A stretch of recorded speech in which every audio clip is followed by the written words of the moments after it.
Yeah, nice new addition. Very excited about Zach joining our program. Like to say what a great job Jeff Alexander did and really sticking with this and searching through this process and as it developed. It was quite a lengthy process on one hand, and yet very quick. On another, he's a outstanding player. He's very young, which is exciting to see his success against older players and his move up through the amateur ranks. And a guy again that I think is versatility. Zach is a guy that can step out and shoot it. He's grown a lot here in the last couple of years, so his body's changed. Obviously, Adam Fletcher in our strength and conditioning program is going to be a big asset for him as he continues his development. But a very, very skilled, typical European type player. I've heard a lot of very positive things from NBA scouts who have seen him play, and excited to get him. He will spend the rest of the summer with his national team. We'll be in Turkey late July and early part of August with them. We'll respect that, and then he will get in here in August and join us for the start of school. What kind of evaluation did you get in person? Was it hard to do with the ocean in between? Yeah, there wasn't much in person. It was a lot of recommendations. Again, Jeff has extensive European contacts and has been over there a lot. He's actually in Malaga, Spain today, recruiting. But Jeff is had a lot of contacts. Those contacts, when he decided to make it to the States, we reached out to, and then it was a lot of film.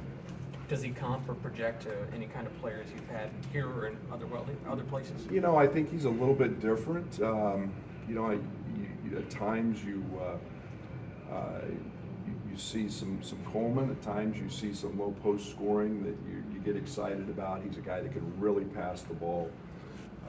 Again, I think that when Zach gets here and he gets involved in that weight program, we'll see a guy that'll become really athletic and very, very skilled to go with that. So we'll see how that develops. We'll see what his body can hold. He's 220, 225. He's been fluctuating in there, but I think he's a guy that 235, 240 pretty easy with his body frame. So his versatility again fits everything that we're about and what we're looking for, and that was the draw.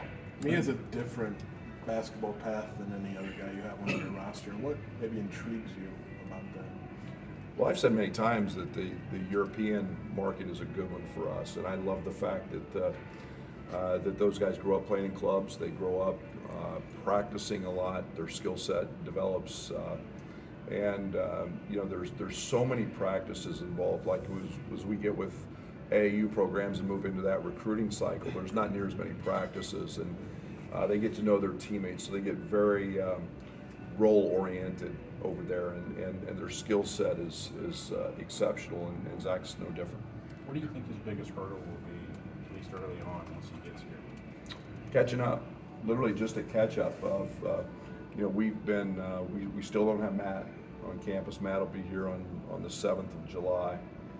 And, so he's missed a little bit as well, but just, we've got to be very sensitive to the fact that he's coming to the States. The language issues, basketball is kind of a universal language, but our guys will have been conditioning for 8 weeks and working, and so it's a gradual build up for him. But again, his IQ and all of that is something that excites me. He's a terrific student, but still there's an adjustment when you're someplace completely new. You're a long way from home, and fortunately for us, we have a very diverse campus that has a lot of international students, so we won't be the only one that is going through that. You got to see him battle it out on the practice court, but do you see him as a guy that will have a role this year, have a chance to contribute in year one? I hope so. I think so. I think that he's a guy that You know, I had one experience very similar to this at Oklahoma State. Lucas Gasson missed the entire summer. I started in the first game. His field was terrific. It could be very much the same thing. I don't know what that looks like until we actually get him out here in the mix with our guys and how well he retains and learns. But you know, all signs are that there's no doubt he's gifted enough. How did he, I know Jeff has connections, but how did he get put on your guys' radar? And can you give us a time frame of how this kind of came to be?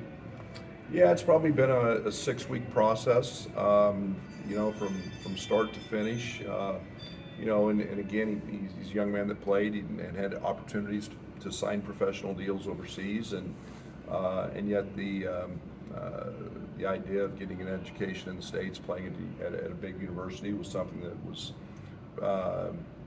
an opportunity for him, and I think the success that he had recently allowed him to do that. And again, it's just basketball's kind of a small world sometimes, and as guys make those decisions, we have a lot of international connections. We talk to, you know, multiple times a week, and here's a guy that you know, said I'm going to go the university route, and we jump on it, and you know, it worked out for us this time. Does your recruiting approach change at all when you've got maybe, you know, just more based, you know, recommendation based, maybe film based, as opposed to getting a chance to see, you know, maybe somebody play 5 or 6 times? Well, I think we dig a little more in depth about the person and about the character. You know, the basketball stuff we see, and you know, we're pretty adept now watching film. You know, going through a COVID year, not being out, you've got a pretty good feel.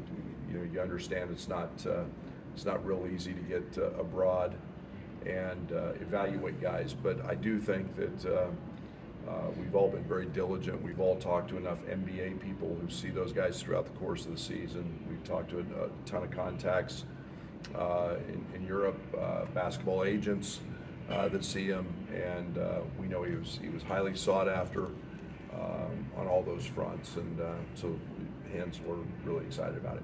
Brad, what are your thoughts about USC and UCLA coming to the Big Ten? It's fabulous. I think it's you're talking about two of the most historic programs, and I'm speaking from athletic programs. I'm also talking about two of the top academic institutions. They fit the Big Ten mold. I think you know, that's one thing that Kevin has been very adamant about in his talks. He was here about a year ago, and I'm fitting the Big Ten mold. And you're talking about two great academic institutions, and obviously basketball and football in particular have historic programs. They play in great venues, the Rose Bowl, and you know, it's the Coliseum. Basketball's been historic. You're talking about UCLA, maybe the all-time greatest program in college basketball. So I think it's exciting. I think it's tremendous foresight to kind of get away from what we call traditional way of thinking and expansion. And I think it's can do nothing but benefit the Big Ten, and I think the Big Ten will also help those two schools. On Zach, are you seeing on the floor him being able to play into what is a recently new body, if I'm not mistaken? He used to be 6'4" as of less than a couple years ago. Yeah, I think that again, that's where strength with Fletch will help that. You know, he's a guy that has really good balance. And again, when you grow that quickly, you're still trying to find your body, but you see those perimeter skills, you see him step out and shoot it. The basketball piece of a guy who grows that quickly is really exciting, because you know there's diversity and a lot of positionless basketball in his future. So it's just a matter of him gaining that strength, gaining the athleticism that Fletch will help him with. Given your experience in the past recruiting internationally, or Jeff, like what have you guys learned about how to manage that process of getting acclimated here, be it culturally, physically, academically? Like, what's key there? Yeah, you're very hands-on. You know, it's a big change, and you know, they you get to a classroom and you have to figure out, okay, do they understand the language? Can they write the language? Can they read the language? what levels, what kind of help is needed. You're putting them in apartments with guys from all different parts of the world, really, and how they adjust. So we pay pretty close attention to those guys, making sure they're comfortable. You're asking them to, maybe step into a weight room environment that they haven't been in, and it's something new. So there's a lot of new things that happen, and let alone the social stuff that happens with eating out, with food, with we've seen it all. So we're pretty hands-on with all of that stuff. Does it help that the way your roster is constructed, you won't need maybe won't need an immediate big impact from him, and you can kind of ease him along? You said that, not me. Do you think you will need? I think we need all of them, and until we get them out there and get Zach out there and see what he's capable of. We didn't recruit him because he's not talented. He's very talented, and you play on a world stage like he does against older people, and he's had tremendous success. So that excites me, because that's what the college game is 18-year-olds playing against 20 and 21-year-olds and having to find success, and he's done that. So we'll evaluate it when it comes about and see, and again, that's the excitement with Zach. Starting to see some non-con schedules come out from the Big Ten schools. How's yours coming? Is it close to set? Pretty close. We're still finalizing, I think, one contract, and once I can tell you guys, it'll be a great schedule, maybe as challenging as any we've ever had. And the Big Ten, we know, is always 20 rigorous games, and that won't be any different this year. We've obviously got to get everything finalized before we can release that, but that's, I think coming sooner than later. Anything jump out at you about recent practices? Any surprises or anything? No, I think it's just been getting better. We've spent a ton of time defensively, a little more defensive-oriented practices now than on the offensive side. I've said it many times, defensive chemistry is really hard to get, but they're playing very, very hard.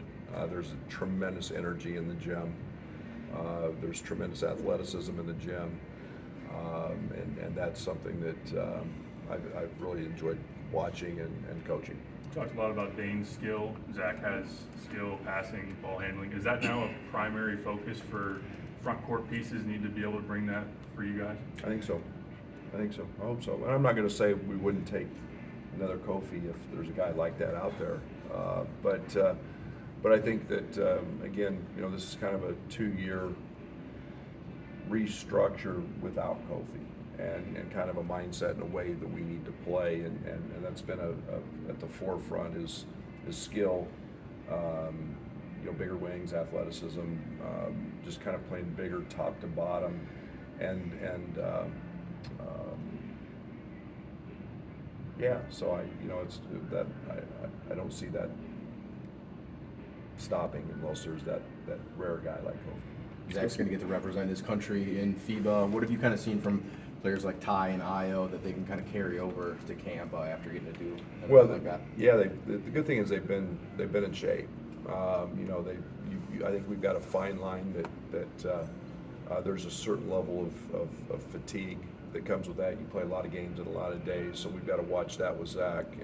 We let Ty have a week and go home and kind of regather and rest up, and we'll monitor that very closely with Zach. But when you're actively involved in competing at a very high level, there's an advantage to that, a sharpness, and so Zach will bring that with him as well. Does losing a Big Ten feel for the Big Ten, a Midwest feel, is that a negative at all? You've gone national kind of, or is that all positive? You guys got to understand, I was at Western Illinois, and we had Thursday, Saturday, Troy State to Central Connecticut, and as far west as Cedar City, Utah. The Mid-Continent Conference went national long before the Big Ten did. But I think the one thing that it's today's world, and we have the ability, we charter. I think it's not near as big a deal as maybe that the traditional leagues used to look like, and I think that's okay. That's okay. It's been about a year since the NIL. Talk to me a little bit about navigating that, looking back a year later to what it's become now. Still ever changing. We just had our state law change very recently, a few weeks ago. I think that the student athletes are getting much more comfortable with it. I think that we're seeing more student athletes in our sport. I'm not going to speak for everybody else's sport. Have agents at a very young age. That's been playing out.